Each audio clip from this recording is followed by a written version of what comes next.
Hello students of class 12th, I welcome you in today's English literature lecture. Today we'll start with a new lesson in the prose, that is Women's Education, written by Sarvapalli Radhakrishnan. This is Krishnan. It is misprinted, so please remember it is Sarvapalli Radhakrishnan, K.R. I shall take the first part today. Let us read something about the author. बच्चों, author के बारे में बताने से पहले आपसे मैं खुद जानना चाहूँगी कि ये एक ऐसा नाम है जो किसी भी विद्यार्थी को पता होता है या पता होना चाहिए, क्योंकि डॉक्टर सर्वपल्ली राधाकृष्णन हमारे देश के दूसरे प्रेसिडेंट भी रहे हैं और साथ ही साथ टीचर्स डे के दिन यानी 5 सितंबर इनका जन्मदिन होता है और उस दिन को सारे बच्चे टीचर्स डे के रूप में मनाते हैं।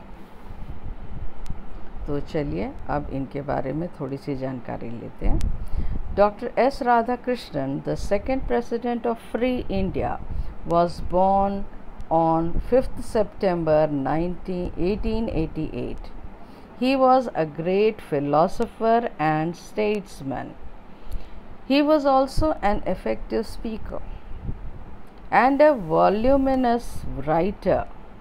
He was appointed as Professor of Philosophy in Calcutta University. He also served as the Vice Chancellor of Banaras Hindu University from 1939 to 1948. After it, he became an Indian ambassador to USSR. He was elected as the President of India from 1962 to 1967. Some of his famous books are Indian Philosophy, Hindu View of Life, Eastern Relations and Western Thought, and Philosophy of Upanishads. He died in 1975. तो बच्चों, ये था राधा कृष्णन जी का छोटा सा इतिहास। वो 1888 में उनका जन्म हुआ। वो एक बहुत ही महान फिलॉसफर थे, दार्शनिक जिसको कहते हैं, और कलकत्ता यूनिवर्सिटी में वो प्रोफेसर के रूप में भी काम कर चुके थे। फिर उसके बाद उनको बनारस हिंदू यूनिवर्सिटी का वाइस चांसलर बनने का भी मौका मिला। वाइस चांसलर बनने के बाद वो इंडियन एम्बेसडर बने USSR के। एम्बेसडर मतलब होता है राजदूत, जो अपने देश का कोई भी एक व्यक्ति वो दूसरे देश में जा कर के रहता है, यानी वो एम्बेसडर जो है वो माध्यम होता है दो देशों में होने वाली बातचीत, वार्ता या किसी भी प्रकार के क्रियाकलाप के लिए वो एम्बेसडर जिम्मेदार होता है। फिर क्या हुआ, 1962 में उन्हें प्रेसिडेंट के रूप में इलेक्ट कर लिया गया। तो 62 से 67 तक वो हमारे देश के राष्ट्रपति रहे। उन्होंने बहुत सारी किताबें लिखी हैं और क्योंकि वो दार्शनिक थे, वो ज़्यादातर समाज से जुड़ी हुई चीज़ों पर लिखा करते थे। उनकी पुस्तकें हैं Indian philosophy, Hindu view of life, eastern relations and western thought and philosophy of Upanishads. और 1975 में उन्होंने प्राण त्याग दिया। अब हम लोग जो लेसन पढ़ने जा रहे हैं, विमेंस एजुकेशन, वो उनकी एक पुस्तक ट्रू नॉलेज से लिया गया है जो 1970 में पब्लिश हुई थी। Women's education has been selected from the book True Knowledge, which was published in 1970. It deals with the education of women in India. अब इसमें ज़्यादातर भारतीय महिलाओं के बारे में बताया गया है। Education of women of India, यानी भारतीय महिला के शिक्षा के बारे में जानकारी दी गई। According to the author, the chief aim of education is to make human beings think highly and act nobly. Radha Krishnan जी का ये मानना था कि शिक्षा का मुख्य उद्देश्य, जो महान उद्देश्य है, वो ये होना चाहिए कि मनुष्य को ऊंचा सोचना और अच्छा एक्ट करना आना चाहिए, यानी बहुत ही ऊंचे विचार और दर्शन होने चाहिए उस व्यक्ति के जो पढ़ा लिखा हो। Real education goes beyond the material world and helps men and women to understand the unknown mysteries of this life and life afterwards. उनका ये मानना है कि जो सांसारिक चीज़ें हैं, वस्तु की दुनिया है, पढ़े लिखे लोगों को, मनुष्य को, महिलाओं को, पुरुषों को इस मटेरियल वर्ल्ड से ऊपर सोचना चाहिए। यानी हर समय खाने, कमाने, इकट्ठा करने में नहीं लगे रहना चाहिए। उन्हें दार्शनिक की तरह सोचना चाहिए। उन्हें वो सोचना चाहिए जो इस संसार में होता है, वो जो मिस्ट्रीज़ हैं, वो आश्चर्यजनक चीज़ें जो हो रही हैं, उनके बारे में विचार करना चाहिए, जो जीवन में होती हैं और जीवन के बाद भी होती हैं। तो उनका ऐसा मानना है कि जीवन को बहुत ही सच्चे तरीके से और बहुत ही अच्छे तरीके से जानने की आवश्यकता है उन लोगों को जो पढ़ लिख करके आगे बढ़ते हैं। खाना कमाना तो कोई भी कर सकता है। It means that men's real education consists of men's understanding a new world, a world which lies beyond space and time. इसका अर्थ ये होता है कि सही शिक्षा, वास्तविक शिक्षा वह है जो मनुष्य को नए संसार के बारे में अच्छी प्रकार से सोचने पर मजबूर करती है और साथ ही साथ वो इस नए संसार को सोचने में स्पेस और टाइम के ऊपर सोचने के लिए कहते हैं। यानी जो ये हमारा स्पेस है, जो हमारा ये अंतरिक्ष है और जो हमारा समय है, इन दोनों के ऊपर कुछ नया सोचना चाहिए। वही एक अच्छे और सच्चे शिक्षाविद की परिभाषा सर्वपल्ली राधाकृष्णन के अनुसार है। It instills in a man the qualities of concentration, self-control and moral strength। देखिए, ये सेंटेंस ये कह रहा है कि सर्वपल्ली राधाकृष्णन जी के अनुसार एक शिक्षाविद के अंदर मनुष्य की या पुरुष की कौन सी क्वालिटी होनी चाहिए? कॉन्सेंट्रेशन, एकाग्रता होना चाहिए। सेल्फ कंट्रोल, अपने ऊपर आत्मनियंत्रण होना चाहिए। एंड मॉरल स्ट्रेंथ, और नैतिक शक्ति भी होनी चाहिए। यानी किसी भी व्यक्ति के लिए जो पढ़ा लिखा हो, जो पढ़ लिख लिया हो, उसको अपने लिए 3 चीज़ों को कल्टीवेट करना बहुत आवश्यक है। क्या 3 चीज़ें हैं? एक तो कंसंट्रेशन।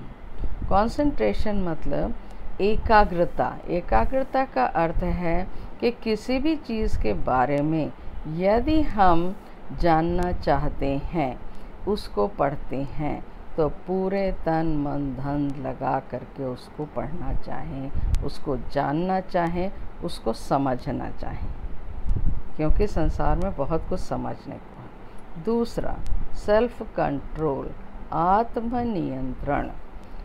पढ़े लिखे व्यक्ति के अंदर अपने इंद्रियों को वश में करने के साहस होना चाहिए। उसके अंदर सेल्फ कंट्रोल होना चाहिए कि कब क्या करना है, किस समय करना है, कौन सी परिस्थिति में करना है, ये उसे बहुत अच्छी तरह आना चाहिए। जैसे कहीं भी हम बैठे हैं या कहीं गए हैं, उस समय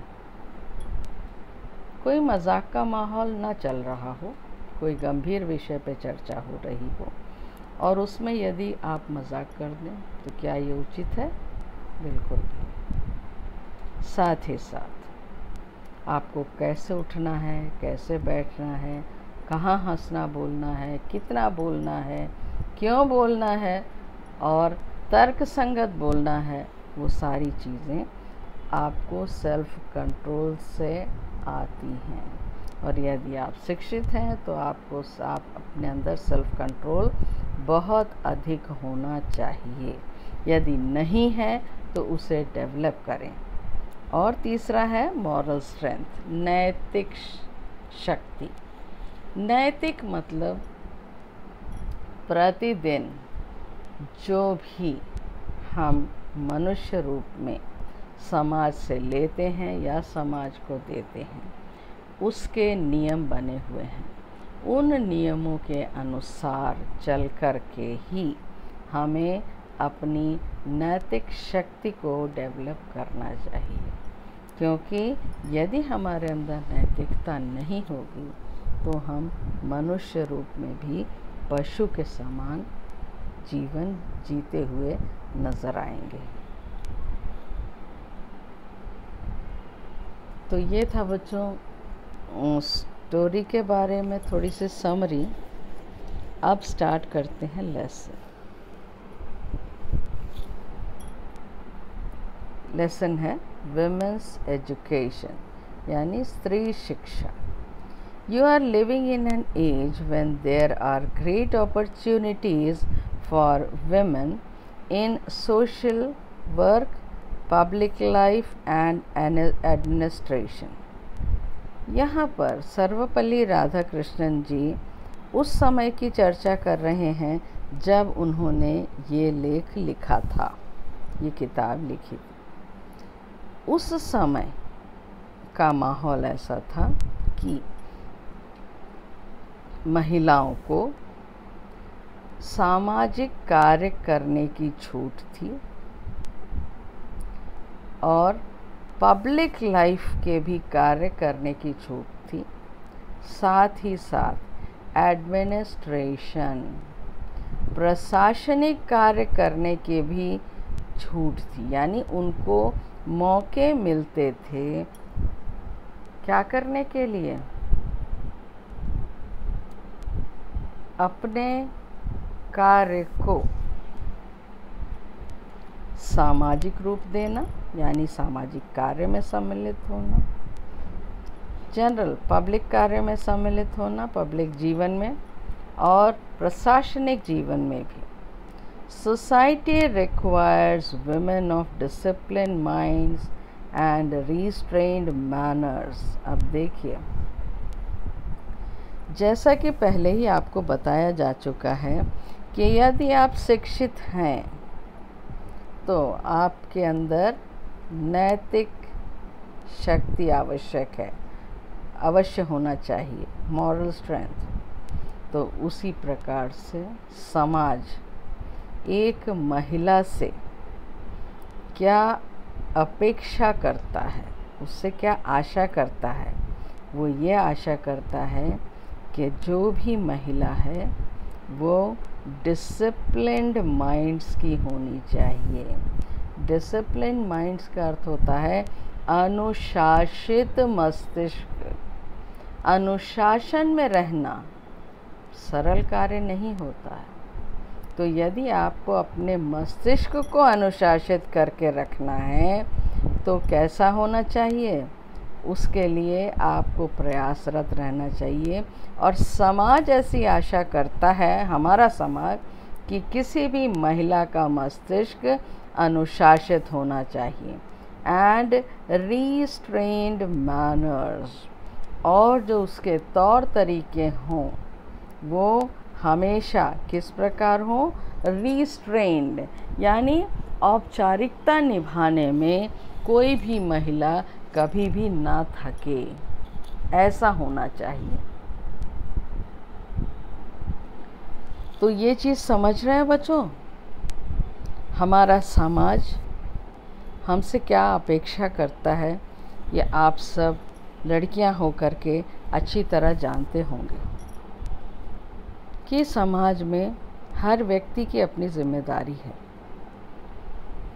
एक लड़की की अपनी जिम्मेदारियां हैं, उससे समाज ये अपेक्षा करता है कि वो अच्छी प्रकार से रहे, पुरुषों की बराबरी करने की जिद ना करे। पुरुषों की बराबरी तो करे, लेकिन करने की जो जिद होती है गलत तरीकों से ना जाए। Whatever line of work you undertake, you should bring to it an honest, disciplined mind. You will then succeed and have the joy of your work. यहाँ पर ऑथर ये कह रहे हैं कि महिलाएं किसी भी कार्य क्षेत्र को लें और उसमें वो उतरें, उसको अपनाने का और अपना करके करने का प्रयास करें। तो पहली चीज़ तो उस कार्य के प्रति उन्हें ईमानदार होना चाहिए, यानी पूर्ण रूप से उस कार्य के प्रति समर्पित होना चाहिए।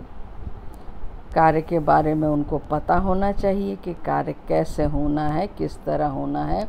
यदि नहीं पता है तो एक आज्ञाकारी महिला की तरह से पूछ करके उस कार्य को अंजाम देना है, यानी उस कार्य में कभी भी कोई कमी या गलती ना होने पाए। और वो कमी को दूर करने के लिए, गलतियां ना हो, उसके लिए क्या होना है? डिसिप्लिन्ड माइंड, यानी अनुशासित मस्तिष्क के साथ वो किसी भी कार्य को अपने जीवन में अपनाएं और उसे अच्छी प्रकार से पूरी ईमानदारी से करें। जैसे यदि वो ऐसा करती हैं तभी उन्हें सफलता मिलेगी। यू विल देन सक्सीड, तब आप सफल होंगे।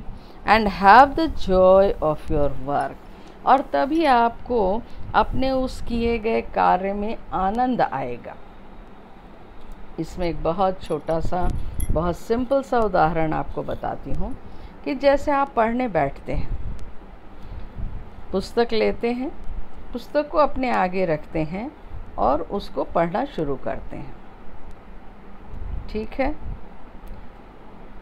जब आप पढ़ते हैं तो क्या पूरी एकाग्रता से, पूरे मन से आप उस पुस्तक को पढ़ते हैं, या घर में आप ये दिखाने के लिए पढ़ते हैं कि हाँ, माता पिता को दिखाना है कि मैं पढ़ाई कर रही हूँ इसलिए मैं पढ़ रही हूँ, या घर में कोई कार्य करना है, उस कार्य से आप जी चुरा रही हैं तो आप किताब लेकर के बैठ जा रही हैं पढ़ने के लिए। तो क्या आप अपने इस कार्य के प्रति ईमानदार हैं? नहीं है। यही उत्तर है कि आप ईमानदार नहीं हैं। जब आपका मन हो उस कार्य को करने का, तो आप पूरी तन्मयता से, पूरे मन से, पूरे लगन से उस कार्य को लें, उसके प्रति वफादारी निभाते हुए उस कार्य को करें और उसको करने के बाद फिर दूसरे कार्य में मन लगाएं। तो सीधी सी बात है कि मन लगा करके किसी भी कार्य को करना, तो यहाँ पर हमारे देश में, हमारे समाज में महिलाओं से, लड़कियों से ये अपेक्षा की जाती है कि हम पूरे मन, पूरे लगन से कोई भी कार्य करें जो हमें दिया जाए या जो हम अपने से स्वयं सेलेक्ट करते हैं। मुझे आशा है बच्चों ये पैराग्राफ आपको बहुत अच्छी तरह से समझ में आ गया होगा। और इसी लेक्चर के अंत में एक जानकारी आपको देना चाहते हैं। बहुत से बच्चे बड़े कंफ्यूज्ड हैं। हमने आपको एक पूरा कंप्लीट लेसन का लेक्चर्स दे दिया, 2 भाग, 4 भाग, 6 भाग, 8 भाग, जितने भी पार्ट्स में हुआ लेक्चर कंप्लीट हुआ। कंप्लीट होने के बाद कुछ इम्पॉर्टेंट एक्सप्लेनेशंस प्रोज में और क्वेश्चंस आपके प्रोज में दिए हैं, साथ ही साथ वोकैबुलरी का एक छोटा सा हिस्सा दिया है।